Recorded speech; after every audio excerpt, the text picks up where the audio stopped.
now I'm going to introduce you to Megan von Bergen. Megan, did I pronounce your name correctly?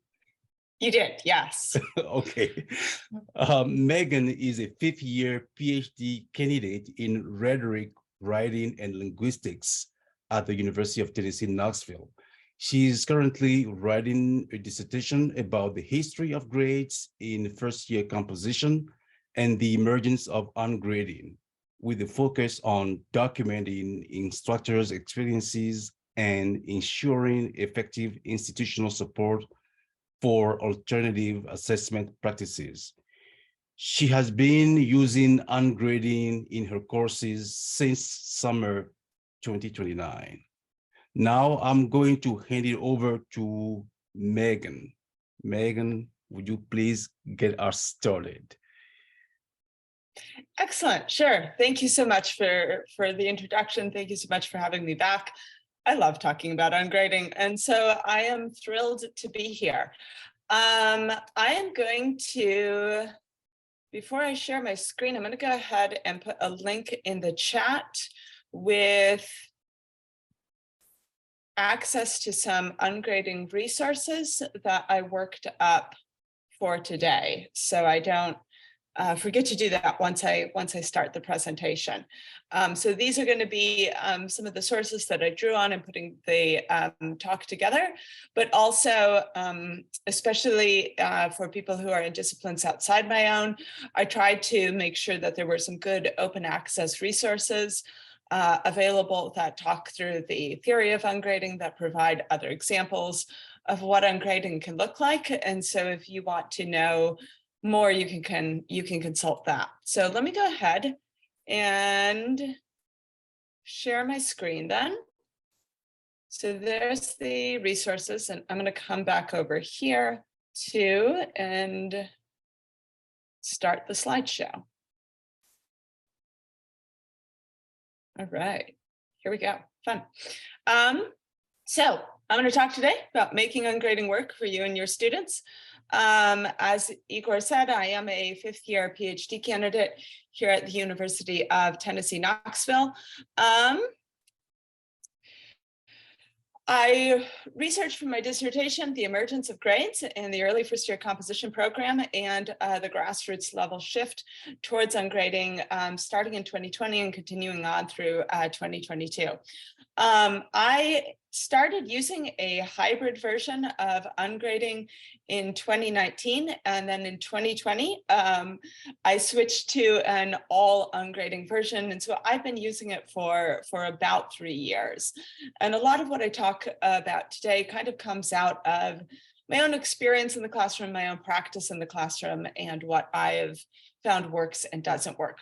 So to kind of give you a sense of where we're going, I'm going to start a little bit with some get to know you type questions, get a sense of what your goals are for the session, where people are coming from. And then we'll turn to talking a little bit about where grades come from, what we know about grades and their impact on learning. And then I'll shift towards talking about the philosophy of ungrading, some of the things that we might see with ungrading. And I am going to leave time I want to make sure to leave time for two things, for a breakout session and for some Q&A. Because one of the things that I find really helpful is people getting a chance to talk with other educators about, okay, this seems interesting and workable, here's how I want to apply it. This seems less interesting, this seems less workable, I have a question about it, let's think through it live.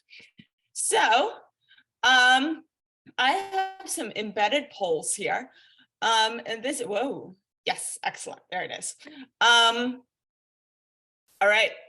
So you should be able to visit the pollev.com website listed, or to text Megan von Berg 501 to 37607, and then respond with A, B, C, or D. And this is just a chance to tell me a little bit about where you are coming from with ungrading.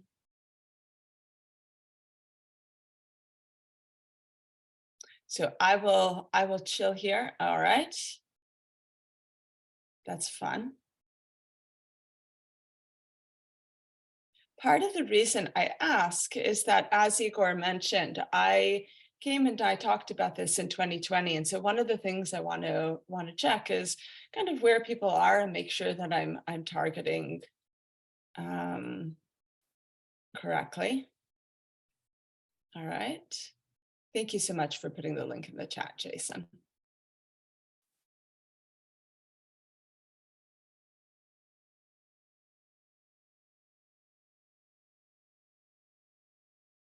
All right, I'm seeing a pretty widespread group here.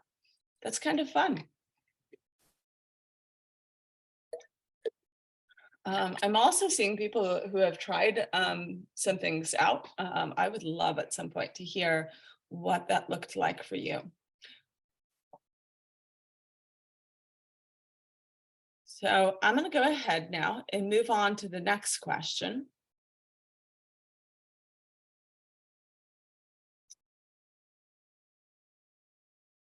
Hopefully. Come on. There it goes. No, wait. All right, there we go. So this is a more open-ended question. One of the things, and I'll talk about this as the talk goes on, but one of the things that I find is that the outcomes that we see with ungrading, our experience with ungrading, is really deeply rooted in our goals as an educator. And so I want to take a moment here to kind of frame our conversation and think about, when you step into the classroom, what do you want your students to get out of it? What kind of experience do you want your students to have? What kind of environment do you want to cultivate for your students? All right, so creativity, critical thinking, student empowerment. I'm seeing transfer, helping students move their knowledge out of the classroom into other contexts, inspiring students. So there's a really affective component here. More on critical thinking, learn new ways of thinking. There's a lot of creativity and risk taking here. We want students to feel free to kind of try out new things. We want them to feel free to experiment. We want them to have fun. Excellent. I'm with you on that. Fostering learning rather than grade obsession. Ongoing learning, so something that's continuous. I absolutely agree. Not memorizing information. All right, so we're going to set this question against this one. So I want you to finish the sentence. Grades are what?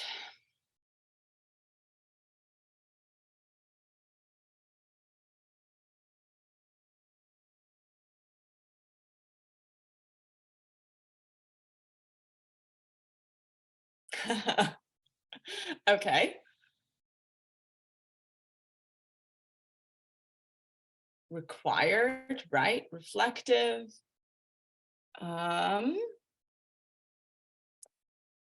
Efficient. A motivator. Oh, and I'm seeing anxiety in there. Evil. I'm seeing a lot of people put evil. Unnecessary evil, I think, is probably the word. They're overly emphasized. I'm not sure I should have done this as a word cloud. Here's my takeaway, even though I feel like word cloud was probably the wrong format for this, which is that my sense is that I'm seeing a contrast between how we perceive grades and the things that we want our students to get out of our classes. We want our students to be creative, critical thinkers who can take risks, who can try new things, who can build up knowledge so that they can move out into other contexts. We want them to have fun.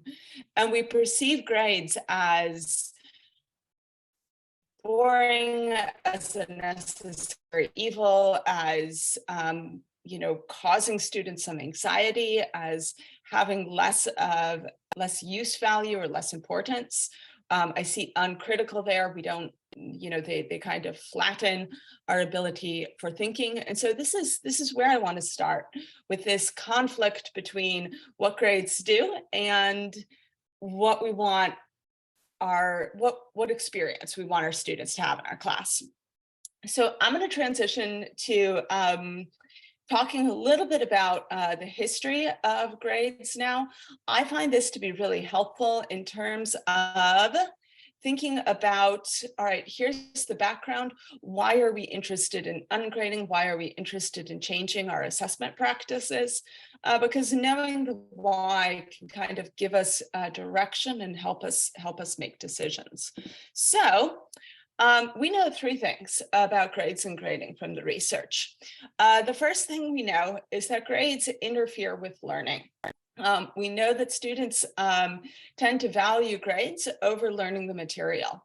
And a lot of this is simply rooted in what happens when we assign quantitative measurements to things, whether that's an A or whether that's a 95% or 100%, and especially when those quantitative measurements are really important in students' future, that they can leverage them into concrete outcomes, such as getting a scholarship or getting into a degree program they want, getting into graduate school, getting a certain job. So when we have that measurement and we tell students that it's worth something, students' priorities are naturally going to shift away from, all right, I want to do the thing for its own sake, to, all right, I want to chase as high a number as I possibly can. And they start trying to effectively game the system or chase that reward of a high number, which is why we get students coming up to us going, Prof. EP, what do I have to do to get an A in this class? That's not, students making very sensible decisions because those grades are worth something to their professional future. And when we have them in the mix as an important measurement, their values are naturally going to shift. As a side point, I'll say that this process is called value capture, and it comes out of some of the philosophical literature. I've put a link in the resources that I provided to you, and I'm indebted to a philosophy friend of mine for kind of working me through this point. The second thing that we know about grades and grading is that they primarily serve institutional needs. In fact, they kind of came into being to serve institutional needs. And this, in a way, is a really good thing about grades and grading. If you look into the history of grading, one of the things that you'll find is that they really started coming into more widespread use when education became more widespread in the United States, when more students started regularly attending school, when getting an elementary, middle school, high school education became much more common. And as enrollment went up, institutions needed a way to record students' educational experiences in a way that let them talk within the institution and across institutions about the kinds of experiences that students were having. And so this is actually a really good outcome for grade, a good purpose or a good outcome for grades. But what it does mean is that, again, grades are not for the student, they're for the institution. They're an institutional kind of record keeping. And so they're not really related to, all right, this is actually going to help our students learn. This is going to help students do well in the classes. And the same way that students can get distracted by the ideal form of grades, they want the 80, they want the A, they want the 100%. Institutions can get distracted by this too. If you go back into some of the historical records here at UT, you'll see a lot of the College of Arts and Science or the university coming to certain departments that it perceives as giving out too many A's and saying, no, no, no, no, you can't do that. You know, we need your grades to fall more in a bell curve. We need you to give fewer A's. And a lot of this is kind of rooted in the perception that, you know, the bell curve is the most objective, is a sign of objectivity. It's rooted in the institution's goals to be perceived as a really rigorous elite institution. And so grades wind up serving institutional purposes rather than our students. And then the third thing that we know about grades and grading is that they make it harder for students from certain backgrounds to enter and succeed at college. We also know from the history that grades kind of rose up in tandem with standardized testing. And standardized testing was really intentionally developed as a way to decide who got into college and who could stay in college and who did not get to stay in college. And often it was used as a way of you know, preventing certain groups of people from accessing a college education and from succeeding in that way. And so these days we have far more students attending college. We have students from a much wider range of backgrounds attending college. And so when we're using grades and grading, we're using this tool that was linked to efforts to prevent those students from doing well in college. We're using a tool that may actually make it harder for our students to thrive and not easier. So that brings me to, what is ungrading? Ungrading is a range of practices that can be mixed and matched depending on teachers' goals, pedagogical styles, discipline, course. I really like thinking of ungrading not as one specific practice. You need to do this and this and this and this for it to count as ungrading. There's one right way to ungrade. There's a wrong. I'm not about there's a right and wrong way to ungrade. Thinking about it as a range of practices or as a mindset is much more effective because it invites teachers into thinking about, what are some ways that I can try out ungrading? What are some ways that I can experiment with this? What are some ways I can improve assessment for my students without feeling compelled to, all right, I'm going to switch everything all in one semester. You know, I myself took about 3 semesters to fully move away from a conventionally graded class to an ungraded class. I took longer than that if you include the semesters before I learned about ungrading, where I was using more of a total point system because it was more transparent for students. So I think the mindset that unites all of these practices is that ungrading sets out to de-emphasize, at least in the calculation of students' grades, it sets out to de-emphasize measurements of how good we think students' work is. All right, I think your work is 87% good, or I think your work is worth an A- against a singular standard, and instead it aims to make the full range of grades available to all students. All students can walk into our class regardless of their background, regardless of their prior skills, and receive any of the grades possible. It puts control back in their hands, and it's a really good way of prioritizing students' existing knowledge, their agency and ability to make choices, and some of their life experiences that may affect the way that they move through the class. So, by way of illustrating what I mean by thinking about the full range of grades, before I came to the University of Tennessee for my PhD, I was on faculty at a small school in Northeast Iowa. And this particular school drew students across a wide range of demographics. We would get students from high schools that had prepared them really well for college, and we would get students who had never written a paper before they rolled up into my course. And one of the things that I think teachers find when they work with really underprepared students, certainly I found this to be the case because I hadn't heard about ungrading then. I didn't know that there were alternatives, and I would find myself thinking, oh, you know, maybe if a student is really underprepared, they can only get up to a C in my class, or they can only get up to a B in my class, and that's going to have to be good enough. And that's not a great conversation to have. That's really a way of thinking about students that is limiting, and that does not acknowledge the amount of work that they're putting in to succeed in my course.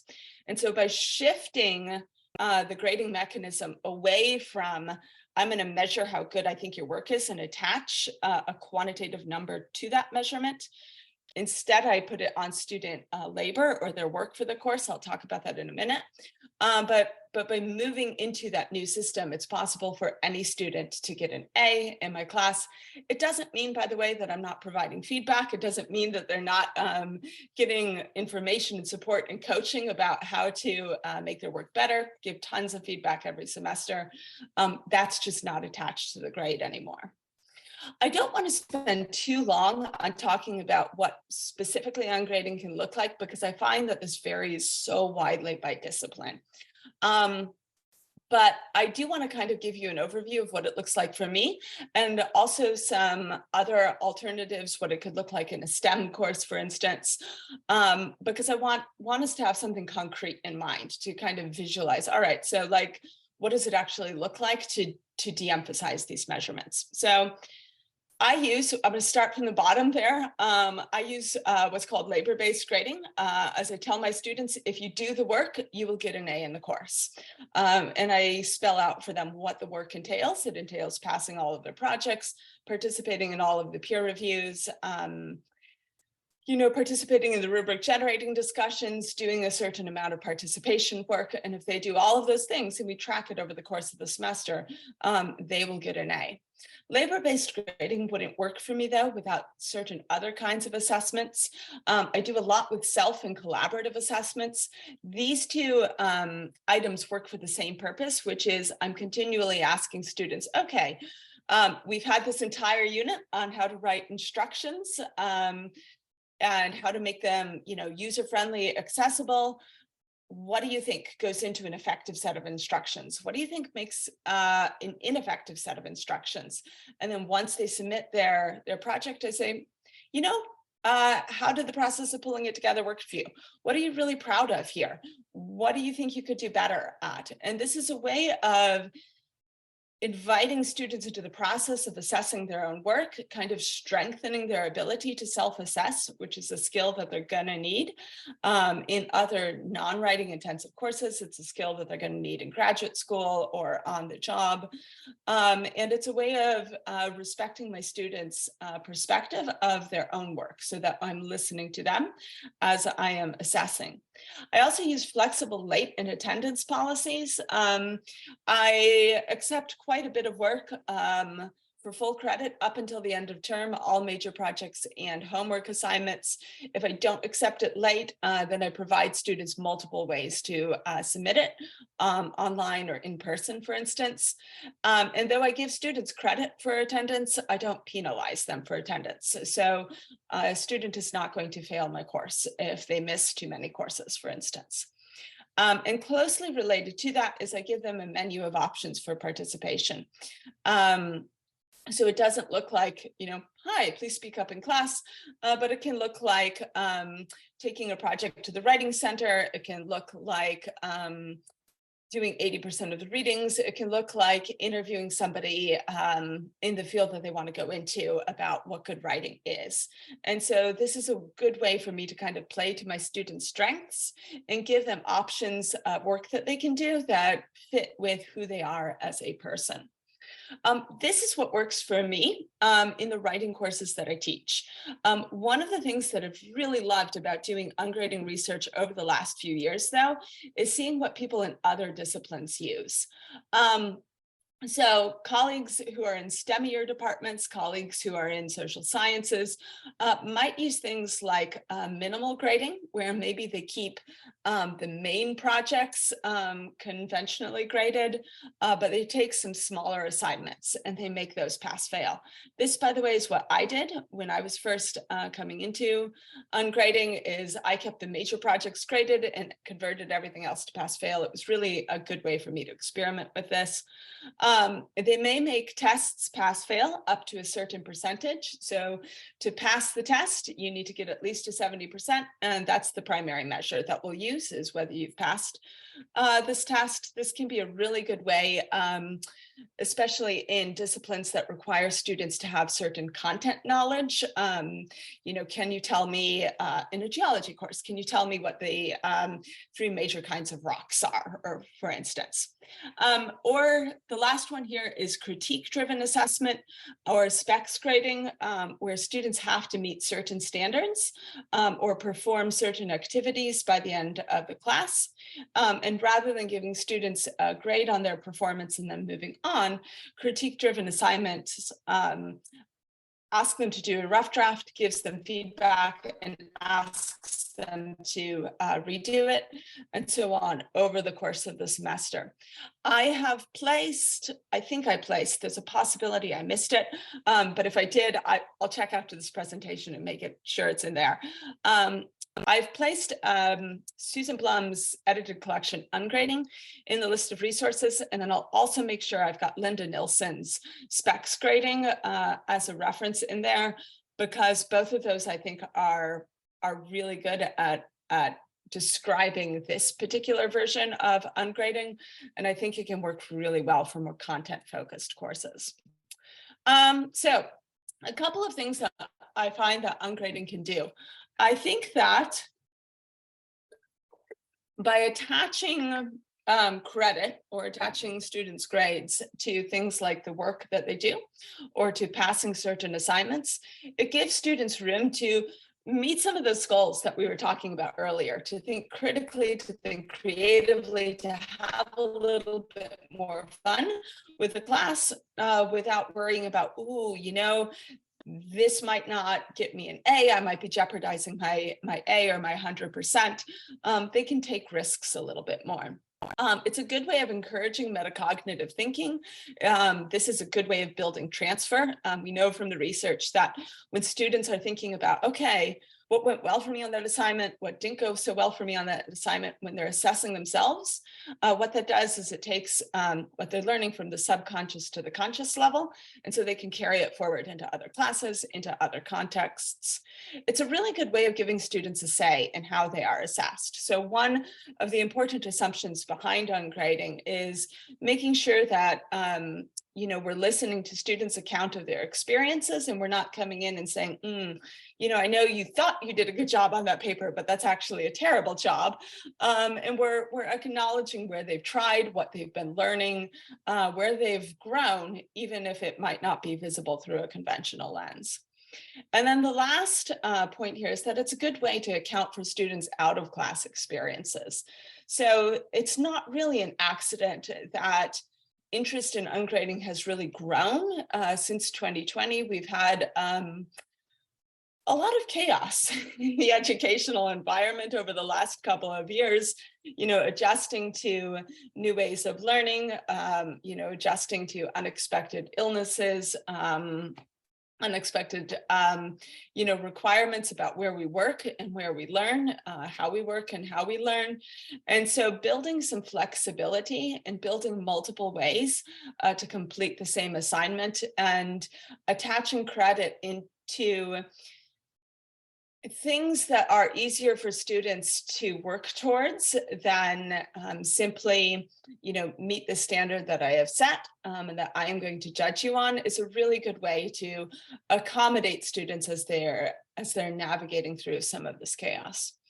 One thing I do want to stress is that the outcomes are really closely linked to people's goals and assumptions. And this became clear to me when I was doing became clear to me through a number of ways. But one of the things that I really want to highlight for you is this passage from Inman and Powell. And Inman and Powell are two researchers in my field in rhetoric and writing. And they conduct a study of people who are using labor-based grading. And they say, you know, we're not sure it works that well. Like, students are really attached to their grades. They feel kind of at a loss without, like, they'd rather be told they're a C student in the class than, you know, have the chance to get an A and just not have any grades. And This article made me uncomfortable for a lot of reasons, but one of the reasons that kind of stood out to me is encapsulated in this quotation that I've placed up on the screen here, which is they're talking to an instructor who actually is using ungrading. They're using a version of labor-based grading. And the instructor says, you know, I really like being able to use grades to frighten students. The fear factor aspect of getting an F within the first month of your first semester of college. I grade really hard on the first one to let them know like there's something at the end there. And then the instructor comes back and says, I can't do that with ungrading, and it bugs me. And I read this and I'm just like, it kind of makes sense why you're not seeing the outcomes with ungrading, with labor-based grading, that you wanted to see. If you go into it holding on to some of these assumptions about, you know, I've got to get students to the standard that I've set, I've got to emphasize the gap between them, between that standard and their own current work, I've got to scare students, you might not see the best outcomes.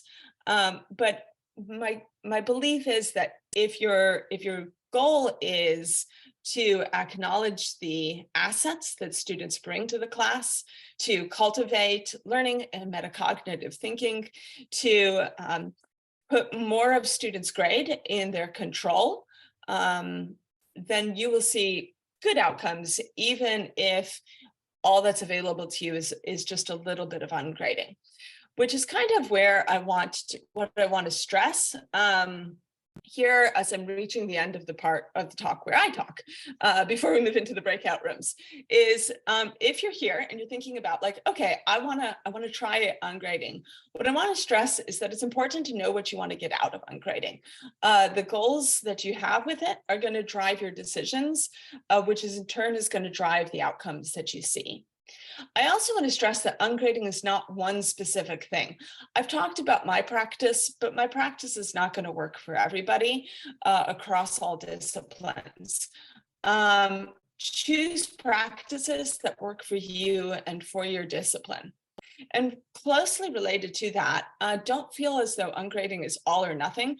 It's really okay to keep trying stuff out, to take baby steps, maybe to make a few things ungraded this semester, see how it goes. And then in next semester, the semester after, expand that a little bit further. And then ungrading may look different discipline to discipline, but I think it's possible in all disciplines. I don't teach STEM, and so I can't really come in here and be like, all right, here's the one right way to do ungrading in STEM, but I have tried to point you to a number of resources that would help you think through that for your own contexts. So what I want to do now is, let's see, it is 12:35, so we're doing great on time. I have a set of questions for some breakout rooms. And then I also want to make sure to leave time for Q&A. So maybe if we could do breakout rooms for about 10 minutes, and that'll leave us about another 5 to 10 minutes for a Q&A. Does that sound okay, Igor? Yes. Awesome. So I will go ahead and put well, no, I can't put those questions in the chat because I'm in screen share. I'll read through the questions and then we can move into the breakout rooms, and that'll give you a chance to talk with other folks. So what I invite you to talk about in the breakout rooms is, what are some things that you would be interested in trying out? Maybe even what you have been trying out already. What limitations or concerns do you see? And then what can you try out in the short term? I'm presenting in February. The semester is already underway. And so, you know, it might be worth thinking about, here's some ways I can integrate self-assessment. Here's some ways I can integrate minimal grading. Here's some ways I can integrate collaborative assessment into the project. And then maybe next semester, when I have more time to plan, here are the things I want to do longer term. We'll take about 10 minutes for that, and then we can reconvene for Q&A. Awesome. So I'm going to stop my share briefly.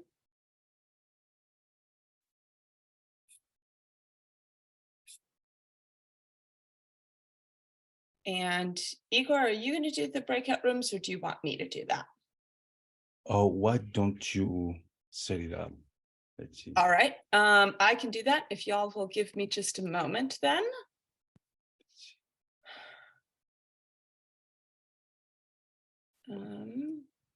There it is.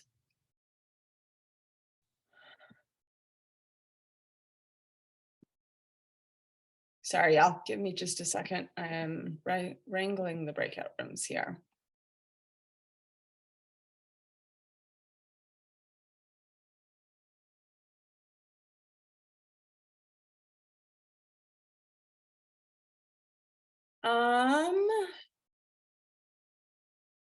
All right, there we go.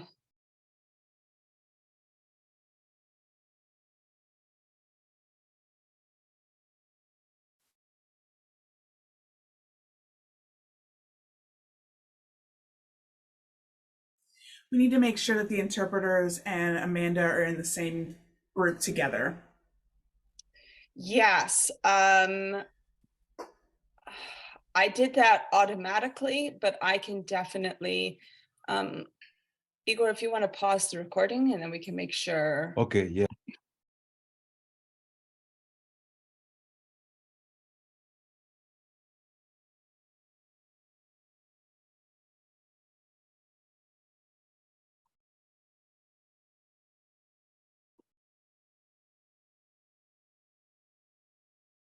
All right, so one of the things I found in the past is that I can talk about ungrading as a mindset or a practice, but especially in larger group settings like this, where we're drawing people from across disciplines, people often have much more specific questions that I can address in my talk. So I wanted to make sure we left time for any questions. So does anybody have any questions? Michelle, I think you should ask your question about the assessment. That was a great question. My question, Megan, was about when you have to do assessment on your particular course, and how do you distinguish for either an accrediting agency or SACs among the students? That is a really good question.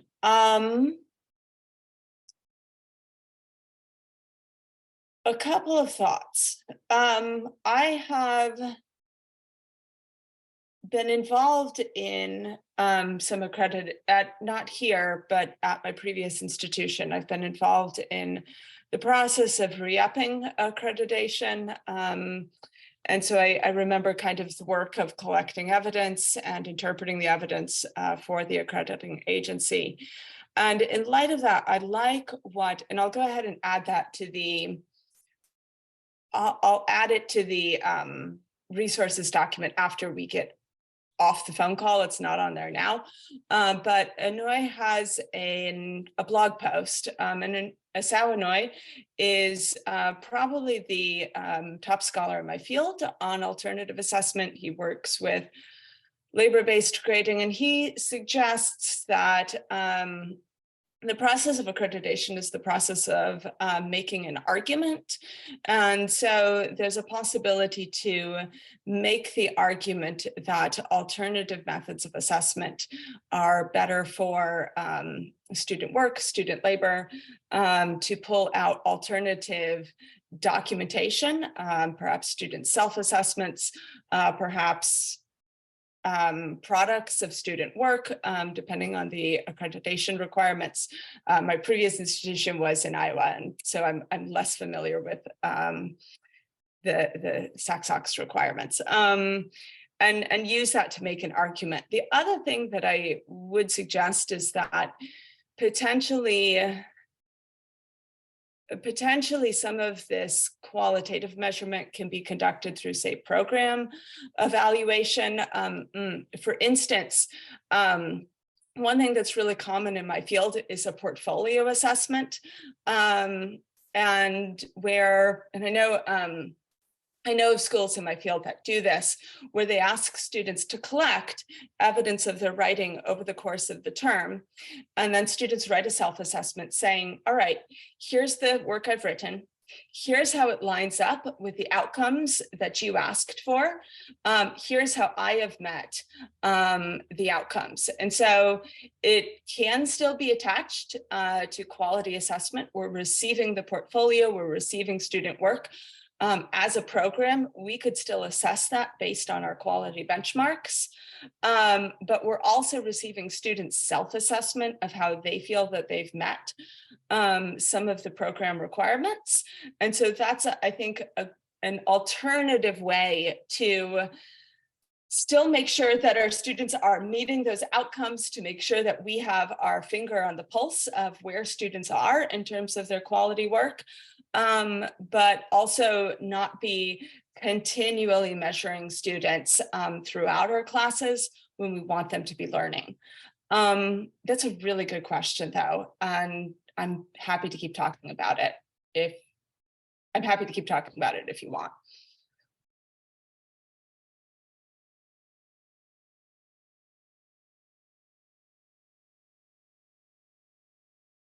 I was just going to say the one thing that I had mentioned, because I did assessments in my department, was for like 8 years, is that even with the no grading, I still end up with a pretty wide distribution in final grades. I mean, they still do get a final letter grade.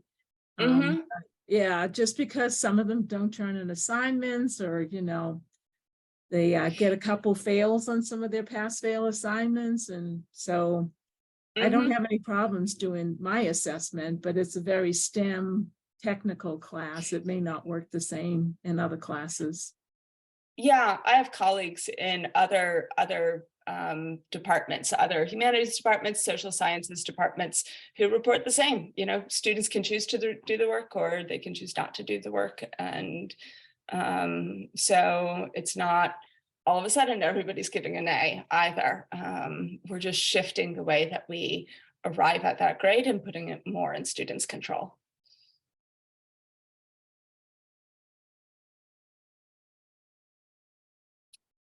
All right, as we're running out of time, I want to share my screen so that way you can see what resources I've made available to you. And the link again should be in the chat. Sorry, give me a second. The doc is interfering. There it is. So this is the document that I've provided for you. I've given you an email address there. I've given you a lot of scholarly resources. The one I wanted to point you towards is Susan Blum's collection, Ungrading. For those of you here at UT, we have this in our collections, so you should be able to look it up in our library. And then if you, I think self-designed points, if you're just getting into this, are a really good entry point. So I've included that. Here's a couple of non-scholarly resources. And then I've included a site with my own ungrading resources, what it looks like for me here. I've included a SOUS blog, again, my email address, and then another website here with a collective of some educators thinking through ungrading choices on the web. So I'm going to stop the share again. It was a pleasure to have you all here. If you want to talk more about ungrading, please feel free to send me an email. I love talking with people one-on-one about how it's going for them, about questions they have, about how to make it work in their class. So I would be delighted to connect outside of the session. But regardless, I appreciate your attendance today. It was a lot of fun to get to talk about this with you, and I hope you have a really good rest of your day. Thank you, Megan, for a great session. Thank you all for joining us today. We have our newsletter if you'd like to keep updated with us with what we offer. I have the link in the chat, and I hope to see you again in 2 weeks. Thank you again, Megan, and have a great weekend.